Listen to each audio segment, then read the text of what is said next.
여름 성경학교가 어제 오늘 진행되었는데 많은 성도님들과 선생님들께서 수고를 참 많이 하셨습니다. 진심으로 감사드리며 하나님께 기쁨을 올려드립니다. 이번 여름 성경학교 주제는 주제도 용서에 관한 것이었는데 오늘 나눌 말씀도 동일하게 용서에 대한 말씀을 나눌까 합니다. 오늘 말씀을 시작하기 전에 제가 여러분께 질문을 하나 드리려고 합니다. 누군가를 사랑하는 것이 쉬울까요? 아니면 용서하는 것이 쉬울까요? 예, 속으로 대답하시면 됩니다. 사랑도 결코 쉽지 않고 용서는 정말 더 어려울 것 같습니다. 이렇게 마음속으로 고백하는 분들이 많으실 것입니다. 나에게 다정한 사람을 아끼고 따뜻하게 대하는 것조차 때로는 내 한계를 느끼는데 하물며 나에게 상처 준 사람을 용서한다는 것은 얼마나 힘든 일이겠습니까? 그런데 여러분, 대단한 원수가 아니더라도 나에게 무심코 던진 말 한마디로 내 가슴에 멍을 들게 한 사람,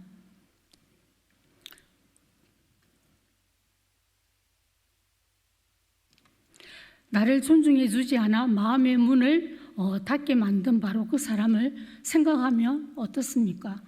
머리로서는 용서해야지 하면서도 순간 가슴이 턱 막히고 그 사람 얼굴이나 이름을 떠올리는 것만으로도 마음이 답답하고 무거워지지 않으십니까? 우리가 느끼는 이 솔직한 마음을 20세기 최고의 기독교 사상가였던 C.S. 루이스 역시 깊이 공감하며 이렇게 말한 바가 있습니다.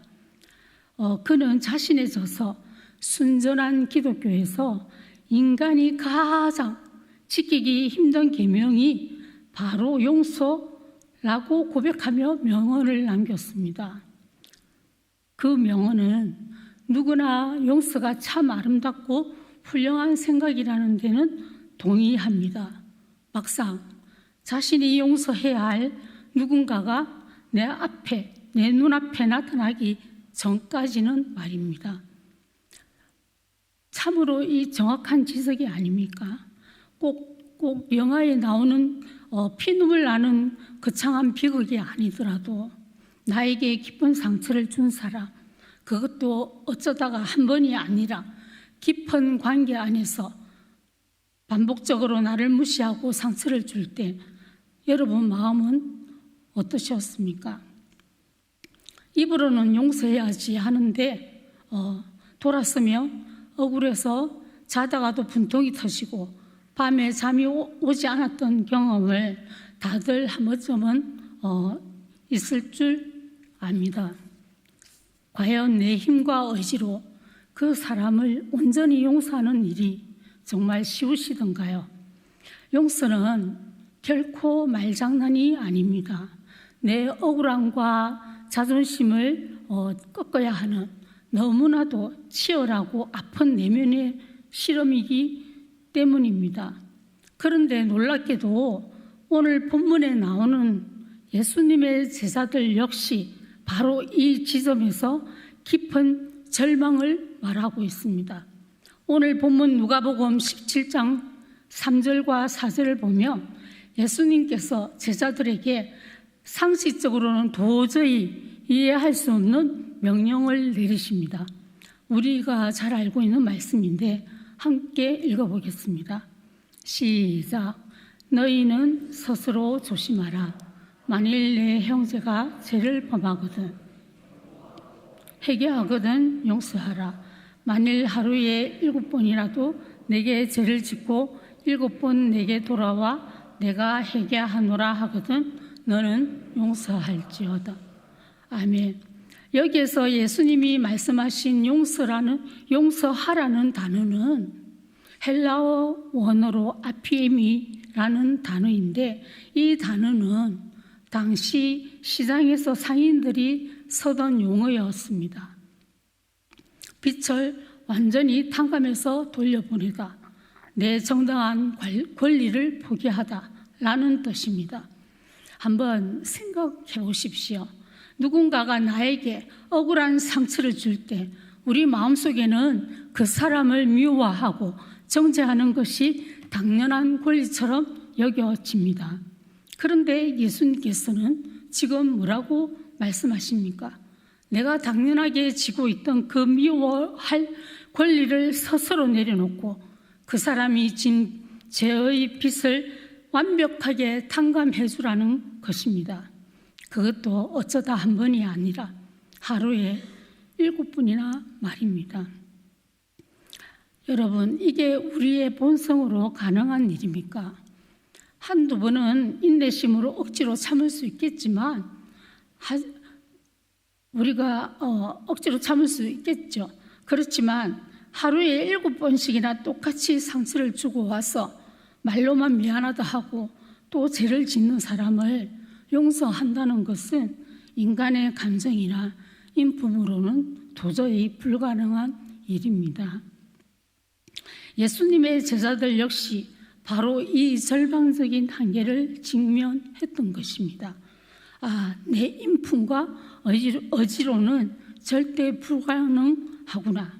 그래서 이어지는 5절을 보면 제자들이 주님을 향해 이렇게 말합니다. 주님, 우리에게 믿음을 더하소서라고 강구했던 것입니다. 제자들은 정확히 파악한 것입니다. 주님, 제 인품과 인내심으로는 도저히 용서할 수 없습니다. 그러니 저 사람을 품을 수 있는 은혜의 참된 믿음을 더하여 주옵소서. 제자들은 이렇게 자신의 한계를 정직하게 고백하며 오직 주님의 은혜를 구했던 것입니다. 그렇다면 왜 제자들은 이 용서라는 명령 앞에서 그토록 깊이 절망했던 것일까요? 우리가 잘 아는 고린도전서 13장 5절을 원문으로 읽어보면 비로소 제자들이 느꼈던 그 영적 절망의 이유를 깨닫게 됩니다. 바로 사도 바울이 정언하는 참된 사랑의 본질 속에서 우리는 그 해답을 찾을 수 있습니다. 제가 읽어보겠습니다. 사랑은 무례히 행하지 아니하며 자기의 이익을 구하지 아니하며 성내지 아니하며 악한 것을 생각하지 아니하며. 여기에서 생각하지 아니하며라는 구절의 헬라어가 로기조마이라는 단어입니다. 이 단어는 당시 상인들이 자기가 본 손해 또 남에게 빌려준 돈을 잊지 않으려고 회계장부에 하나하나 적어두는 상업 용어였습니다. 그렇다면 바울이 정언하는 진짜 사랑의 정의가 무엇입니까? 사랑은 상대방이 나에게 준 상처와 잘못을 내 마음의 회계장부에 적어두지 않는 것입니다. 여기서 참 흥미로운 부분이 발견됩니다. 바울이 말한 사랑, 로기조마이도 장부에 적지 않는다는 상업 용어였고, 예수님이 말씀하신 용서, 아피에미도 빛을 탕감해 준다는 상업 용어였습니다. 그렇다면 성경은 왜 사랑과 용서를 설명하면서 자꾸 상업 용어인 장부와 계산의 언어를 사용할까요? 그것은 누군가 나에게 상처를 줄 때 우리 마음속에는 나도 모르게 치밀한 계산이 시작되기 때문입니다. 네가 나한테 어떻게 이럴 수가 있어? 몇 년, 몇 월, 며칠에 나한테 했던 그 말, 그 행동, 나를 무시하던 그 눈빛까지 다 기억해. 이렇게 나에게 남겨진 그 상처와 억울함을 내 마음의 장부에 빠짐없이 기록해두고 끊임없이 되새기는 것이 어쩌면 저와 여러분의 솔직한 본성입니다. 우리는 흔히 관계가 좋을 때 따뜻한 감정을 나누는 것만 사랑이라고 생각합니다. 하지만 서로 상처를 받고 있는 현실 속에서 성경이 말하는 진짜 사랑이 실제로 증명되는 모습은 과연 무엇입니까? 그것은 나에게 피해를 준 사람의 이름과 그 아팠던 기억들을 내 마음의 장부에서 깨끗이 지우고 찢어버리는 용서로 나타나는 것입니다. 그렇습니다, 성도 여러분. 지금까지 우리가 생각했던 사랑은 그저 마음이 솔리며 따뜻하게 대해주고 또 호의를 베푸는 시원 감정에 불과했습니다. 그러나 하나님께서 우리에게 요구하시는 진짜 사랑은 상대의 죄를 내 마음의 장부에서 깨끗이 지워내는 용서의 사랑이었습니다. 결국 성경이 말하는 진짜 사랑은 그 본질 안에 이미 용서를 품고 있는 것입니다. 그렇기에 우리의 한계 있는 본성과 자아로는 단 한 사람도 제대로 사랑할 수도 또 제대로 용서할 수도 없는 것입니다. 그래서 제자들이 주님께 우리에게 믿음을 더하소서라고 간구했던 것입니다. 여기서 더하소서라는 단어는 헬라어로 수량이나 양을 덧붙여 크게 만든다는 뜻입니다. 당시 제자들은 자신들이 용서하지 못하는 그 이유가 믿음의 양이나 크기가 부족해서라고 생각했던 것입니다. 그러나 예수님께서는 이어지는 6절에서 제자들의 이 착각을 완전히 바로잡아주고 있습니다. 우리가 흔히 이 구절을 뽕나무를 옮기는 이 구절을 대단한 능력이나 기적의 이야기로 알고 있지 않습니까? 그렇다면 과연 예수님께서 말씀하신 진짜 의미가 무엇인지 생각하며 우리 6절을 함께 읽어보겠습니다. 시작. 주께서 이르시되 너희에게 겨자씨 하늘만한 믿음이 있었더라며 이 뽕나무들어 뿌리가 뽑혀 하였을 것이요 그것이 너희에게 순종하였으리라. 아멘. 예수님은 제자들의 그 착각에 대해 이렇게 말씀하신 것입니다. 아니다. 용서는 엄청나게 큰 믿음의 양이나 크기로 하는 것이 아니다. 너희 눈에 보이는 가장 작은 겨자씨 하늘만한 크기일지라도 그 안에 진짜 생명이 들어있다면 그 작고 무력해 보이는 믿음으로도 뽕나무 뿌리가 뽑혀서 바다에 심기는 것이다 라고 말씀하시는 겁니다. 그렇다면 예수님께서는 왜 하필 뽕나무 비유로 말씀하셨을까요? 당시 중도 지역에 있던 뽕나무는 뿌리가 땅속 깊은 곳까지 들어가서 지그재그로 복잡하게 비집고 들어가 촘촘하게 얽혀 있기 때문에 사람의 힘으로는 도저히 뽑아낼 수 없는 나무로 유명했습니다. 그렇기 때문에 예수님께서는 이 뽕나무 비유로 드신 것입니다. 인간의 의지나 인내로는 절대로 뽑을 수 없는 그 깊은 상처일지라도 오직 내 안에 계신 예수 그리스도의 생명력과 권세가 선포될 때에 실제로 뿌리채 뽑혀 나간다는 사실을 알려주기 위함이었던 것입니다. 성도 여러분, 그렇다면 오늘 여러분의 삶 속에서 아무리 내 힘으로 애를 써도 절대 뿌리 뽑히지 않는 그 뽕나무는 무엇입니까? 바로 나에게 깊은 상처를 주었던 그 사람을 향한 내 마음속의 앙금과 억울함, 그리고 내 힘으로는 도저히 뽑아낼 수 없는 그 상처의 뿌리가 아닙니까?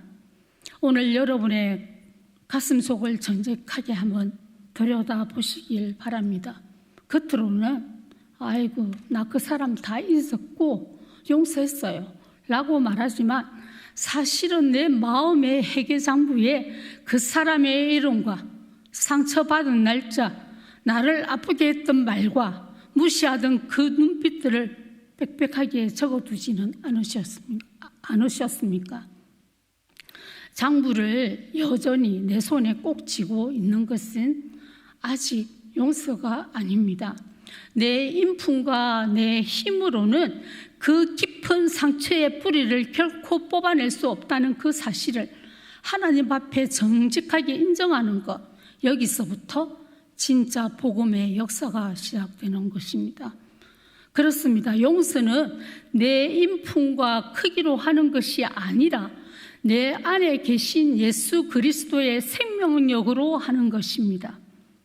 사랑하는 성도 여러분, 아까 보았던 제자들 역시 바로 이 한계에서, 한계 앞에서 주님께 부르짖지 않았습니까? 늘 예수님을 따라다니는 제자들조차 자신의 의지와 힘으로는 끝없이 용서하는 것이 절대 불가능하다는 한계를 깨닫고 주님 앞에 손을 들었던 것입니다. 그러므로 내 마음이 생각처럼 뜻대로 되지 않는다고 해서 여러분 스스로를 나는 믿음도 없는 사람인가 봐 라고 절망하거나 정죄하며 자책하지 마시기를 바랍니다. 더 나아가서 많은 성도님들이 용서에 대해 자주 오해하는 또 한 가지 고민이 있을 겁니다. 하나님 앞에 기도하며 그 사람을 용서하려고 애를 쓰는데 막상 그 사람을 만나면 여전히 마음이 어색하고 예전처럼 친해지질 않습니다. 그렇다면 이것도 아직 용서를 못한 걸까요? 아닙니다.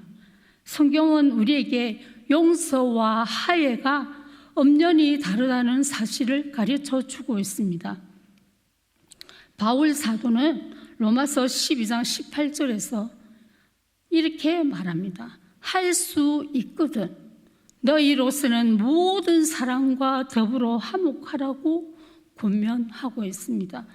여기서 너희로서는 이라는 헬라어 원어의 뜻은 바로 너희 편에서 할 수 있는 한, 그러니까 네 입장에서 할 수 있는 한, 이런 뜻입니다. 이 말은 사도 바울이 성도들에게 화목을 말하면서 성도 입장에서 할 수 있는 최선의 노력과 한계가 있음을 인정하며 전한 메시지입니다. 상대가 어떻게 반응을 하든 나에게 상처 주는 사람을 향한 미움을 내려놓고 내 마음의 장부를 십자가 앞에서 찢어버리는 것, 이것이 바로 내가 할 수 있는 최선의 순종이자 용서인 것입니다. 그러나 화해는 나 혼자 할 수 있는 일이 아닙니다. 나의 용서에 더하여 상대방의 진정한 회개와 변화가 동반되어야 비로소 두 사람이 함께 만들어갈 수 있는 영역인 것입니다. 그렇기에 바울 역시 화목을 말할 때 할 수 있거든 이라는 전제를 두었던 것입니다. 그러니 성도 여러분, 그 사람과 하나님 앞에서 내 마음을 내려놓고 용서를 했지만 그 사람과 옛날처럼 다시 친해지지 못했다고 해서 여러분이 하나님 앞에서 한 그 용서가 결코 가짜가 아니라는 사실을 기억하시기 바랍니다. 제가 얼마 전에 공부하는 클래스에서 한 학우가 교수님께 이런 질문을 던진 적이 있습니다. 교수님, 누군가를 용서했다며 예전처럼 같이 밥도 먹고 차도 마시고 친하게 지내야 진짜 용서인 것입니까? 라고 질문을 했습니다. 그때 교수님께서 이렇게 말씀하셨습니다. 어떻게 그게 금방 그렇게 쉽게 되겠습니까? 그렇게 당장 안 되어도 괜찮습니다. 내가 할 수 있을 때, 마음이 열릴 때 천천히 하셔도 괜찮습니다. 라고 이렇게 말씀하셨습니다. 지금 교수님 말씀이 맞다라고 하는 게 아니라 오늘 말씀 속에서도 그런 메시지를 전하고 있는 것입니다. 그렇습니다, 성도 여러분. 하나님 앞에 용서했다고 해서 그 즉시 내 마음의 상처가 다 아물고 옛날처럼 아무 일 없었던 것처럼 친밀해져야만 하는 것은 아닙니다. 특히 남보다 더 아픈 상처는 가장 가까운 가족이나 배우자, 그리고 함께 봉사하던 교우들에게서 오지 않습니까? 한 집에서 살고 한 교회에서 함께 사역해도 가슴 깊이 새겨진 그 깊은 상처와 흉터는 쉽게 지워지지 않는 것입니다. 그렇기에 내 마음에서 그 앙금과 마음을 내려놓는 용서를 했을지라도 그 깨어진 관계가 진정으로 회복되고 마음이 완전히 열리기까지는 시간이 걸릴 수밖에 없는 것입니다. 하지만 때로는 주변의 조급한 시선 때문에 또 한 번 마음의 짐을 지곤 합니다. 하나님 앞에 그 사람을 내려놓았고 용서하기로 결단했지만 상대의 변화가 없어 아직 마음의 흉터가 다 아물지 못했을 뿐인데 그 깊은 처지를 알지도 못하면서 왜 아직도 온전히 하야하지 못하느냐고 그 누구도 여러분을 향해 함부로 손가락질 할 수 없는 것입니다. 성경에 나오는 요셉을 한번 떠올려 보십시오. 요셉은 자신을 인신매매로 팔아넘긴 형들을 하나님 앞에서 이미 용서했습니다. 그러나 형들이 곡식을 사러 찾아왔을 때에 곧바로 자신의 신분을 밝히면서 껴안고 잔치를 벌이지 않았습니다. 요셉은 막내 베냐민의 자루에 은잔을 몰래 숨겼습니다. 왜 그렇게 했겠습니까?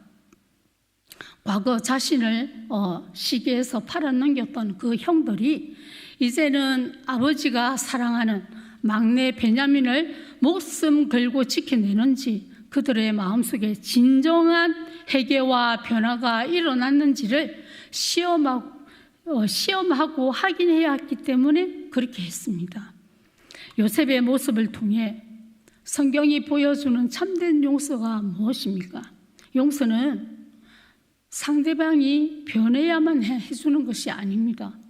상대의 변화만 기다리다가는 내 영혼이 먼저 미움과 상처로 피폐해지기 때문입니다. 그렇기에 상대가 변하기 전에 내가 먼저 마음의 장부를 하나님께 맡겨드리는 것입니다.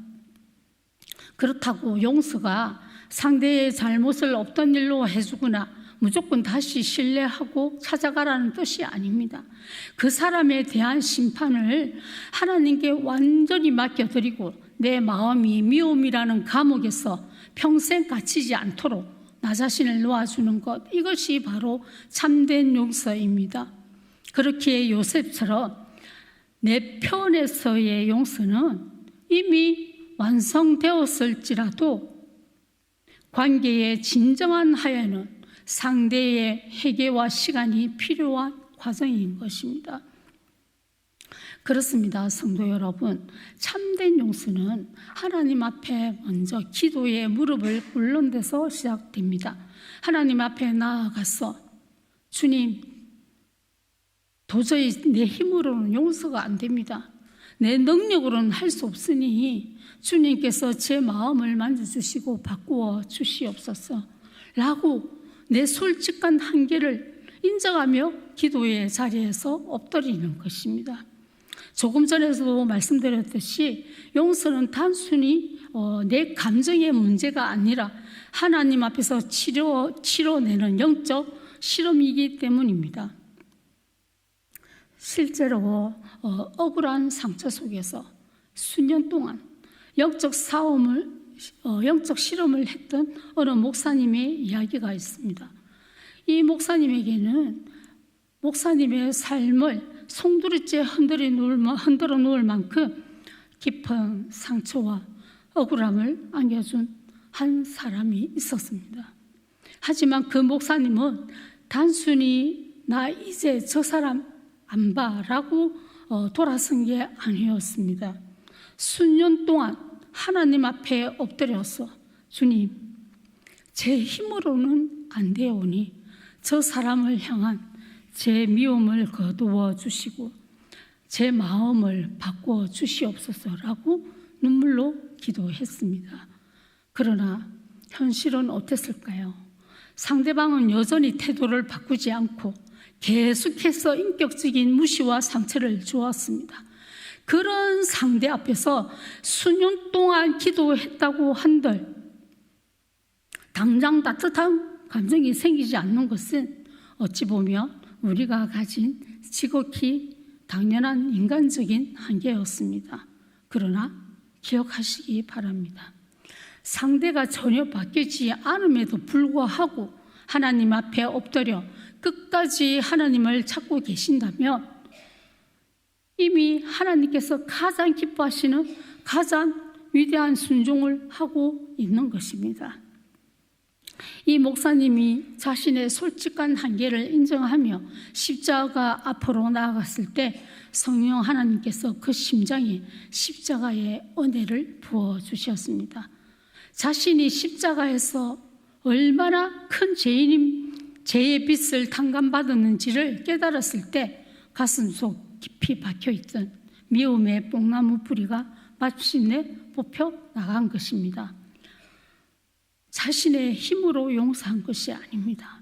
자신 안에 계신 그리스도의 생명이 그 목사님의 마음을 통과하여 마침내 그 사람을 용서하게 하신 것입니다. 그런데 예수님께서는 이 뽕나무 비유에 이어서 곧 바로 7절부터 10절까지 밭에서 일하고 돌아온 종의 비유를 말씀하십니다. 용서 이야기 끝에 왜 갑자기 종의 의무에 대한 이야기가 나올까요? 그 깊은 영적 이유를 우리 생각하면서 함께 읽어보겠습니다. 시작. 이와 같이 너희도 명령받은 것을 다 행한 후에 이르기를 우리는 무익한 종이라 우리가 하여야 할 일을 한 것뿐이라 할지니라. 아멘. 예수님께서는 왜 이 비유를 덧붙이셨을까요? 우리 인간은 힘겹게 겨우 누군가를 용서하고 나면 즉시 자신의 마음속에 자기 의와 공로의식이 고개를 들기 때문입니다. 내가 믿음이 좋아서 이렇게 용서하나 했다, 이런 겁니다. 영화 밀양에서 주인공 신혜가 보여준 용서가 왜 그토록 허망하게 무너졌습니까? 그 용서는 십자가 은혜에 깊이 뿌리 내린 용서가 아니라 내가 너를 용서해 주었다, 그런 인간의 도덕적인 우월감과 그 감정적인 연극이었기 때문입니다. 십자가가 없는 용서는 결국 스스로 대견해야 하는 자기 교만으로 끝나거나 또 다른 상처와 위선으로 남게 되는 것입니다. 그래서 예수님께서는 단칼에 이 인간의 교만을 차단하시는 것입니다. 너희가 내 안에 있는 생명으로 뽕나무 뿌리를 뽑듯 말도 안 되는 용서를 해내었을지라도 결코 그것을 너희의 자랑이나 공로로 삼지 말라는 그런 말입니다. 너희는 그저 주인의 크나큰 은혜를 입은 무익한 종으로서 마땅히 해야 할 일을 한 것뿐이다. 그렇습니다. 용서조차도 내 자랑거리가 될 수가 없습니다.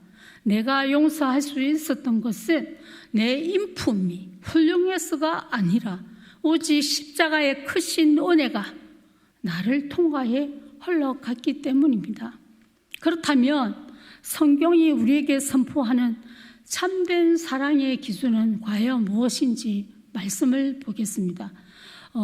우리가 너무나 잘 알고 있는 고린도전서 13장을 보며 사랑에 대해서 이렇게 말씀합니다. 제가 한번 읽어보겠습니다. 내가 사람의 방언과 천사의 말을 할지라도 사랑이 없으면 울리는 꽹과리가 되고, 산을 옮길 만한 믿음이 있을지라도 사랑이 없으면 내가 아무것도 아니요. 아멘. 우리가 이 말씀을 읽을 때마다 마음 한편이 무거워진 적은 없었습니까? 나는 이미 하나님 앞에 마음의 장부를 내려놓고 최선의 순종을 다했다고 생각했는데, 왜 하나님의 이 완벽한 말씀 앞에만 서며 나의 사랑은 늘 작고 한없이 위협하게만 느껴지는 것일까요? 내 안에는 참된 사랑이 없어서 하나님 앞에서 정말 아무것도 아닌 존재인가라고 스스로 자책하고 정죄해 본 적은 없으십니까? 사랑하는 성도 여러분, 결코 낙심하지 마시기 바랍니다. 바울이 말한 사랑이 없다는 것은 누군가를 용서하려고 눈물을 흘리며 애쓰는 사람을 향한 정죄가 아닙니다.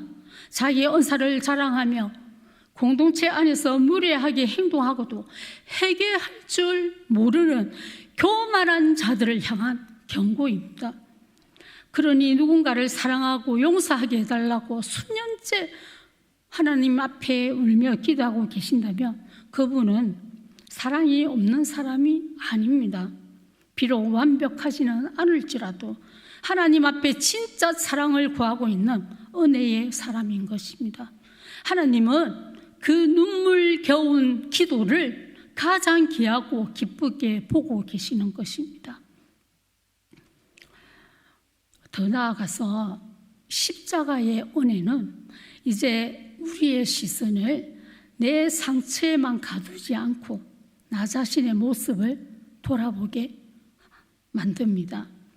우리는 내가 상처받은 기억은 오랫동안 간직하면서 내가 남에게 준 상처는 너무나 쉽게 잊어버리는 것 같습니다.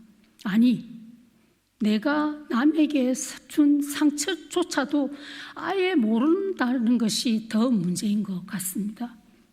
그래서 하나님은 오늘 우리에게 타인을 손가락하기 전에 먼저 자기 자신을 돌아보라고 말씀하시는 겁니다. 우리 모두는 하나님 앞에 불완전한 죄인이기에 내가 의도를 했든 내가 의도를 하지 않았든 나도 모르는 사이에 누군가에게 뾰족한 말과 무례한 태도로 아픔을 남긴 적이 저와 여러분 모두 있는 사람들입니다. 나도 모르는 사이에 누군가의 가슴에 선풀이를 심어놓고는 나는 원래 될 것 없는 사람인 거 알지? 장난으로 한 말인데 뭘 그렇게까지 예민한데 이렇게 말을 하면서 정작 나 자신은 너무 쉽게 지나쳐 버린 적은 없습니까? 그러나 나도 모르게 누군가에게 아픔을 남긴 죄인이라는 이 사실이 우리의 마지막 모습은 아닙니다. 예수 그리스도께서는 이렇게 말씀하십니다. 상처를 준 자도 상처를 받은 자도 모두 십자가 앞으로 부르고 계시기 때문입니다. 십자가는 상처 준 자에게는 정직한 회개와 용서의 회복을 주시고 상처받은 자에게는 깊은 치유와 다시 일어설 새 힘을 주시는 은혜의 자리입니다. 그래서 십자가 앞에서는 그 누구도 자만할 수 없으며 피해자도 가해자도 결국 하나님의 동일한 용서가 필요한 죄인으로 함께 서는 것입니다. 성경은 우리 스스로의 인품이나 직분으로 사랑을 만들어내라고 하지 않습니다. 바울 사도가 오직 성령의 열매는 사랑이라 라고 고백을 했듯이 사랑은 내 의지로 지어짜내는 것이 아니라 오직 성령께서 우리 안에 맺어가시는 은혜의 열매인 것입니다. 오늘 사랑이 쉬운가요? 용서가 쉬운가요? 이 질문으로 시작하며 사랑도 용서도 내 힘으로는 도저히 불가능하다는 사실을 오늘 우리는 말씀으로 확인했습니다. 그렇다면 이제 우리는 어디에서 그 완벽한 해답을 찾을 수 있겠습니까? 골로새서 2장 14절은 우리에게 복음을 주는 완벽한 해답으로 이렇게 선포합니다. 우리 세번역 성경으로 한번 함께 읽어보겠습니다. 시작. 께서는 우리에게 불리한 조문들이 들어있는 빛 문서를 지워버리시고 그것을 십자가에 못 박으셔서 우리 가운데 없애버렸었습니다. 아멘. 그렇습니다. 이것이 바로 복음입니다.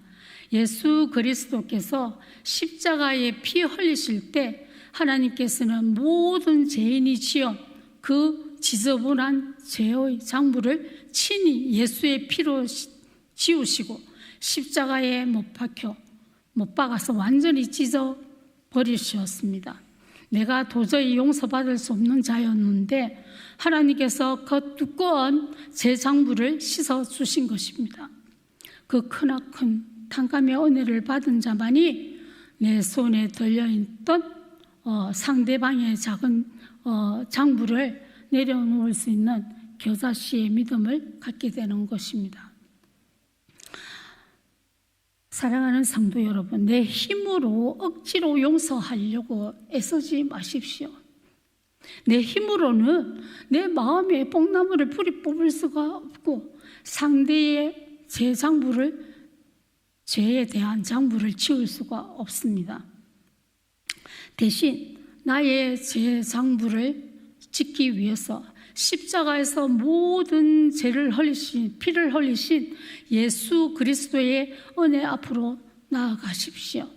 우리가 보아야 할 것은 나에게 상처 준 사람의 얼굴이 아니라 나 같은 죄인을 위해 모든 물과 피를 흘려주신 예수 그리스도의 십자가입니다.